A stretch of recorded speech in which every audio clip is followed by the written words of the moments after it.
তিন শ্রেণীর ব্যক্তির বিরুদ্ধে আল্লাহ বলেন আমি নিজেই কিয়ামতের দিন মামলা দায়ের করব। I will be against them in the day of judgment. Three categories of people I will be against them in the day of judgment. তিন শ্রেণীর লোক কিয়ামতের দিন তারা ছাড় পাবে না।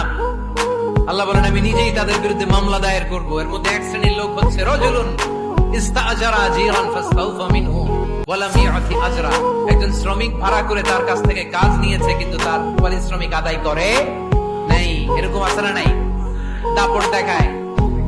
দাপট দেখায় ইউনিভার্সিটির ক্যান্টিন গুলোতে। ইউনিভার্সিটির ক্যান্টিনে যে খায় মাগের বিল দেয় না, এরকম টাকাই আছে না নাই? চায়ের দোকানে চা খায় আগে পরে দিব, বিল দেয় না, আছে না নাই?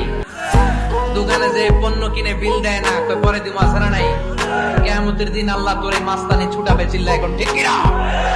আনা খাসমুহুম, আমি নিজেই তাদের বিরুদ্ধে মামলা দায়ের করব। কথাটা কার? এজন্য বিশ্বনবী বললেন খবরদার, মেহনতি মানুষ, খেটে খাওয়া মানুষ, এদের দোয়া কবুল হয়ে যায়।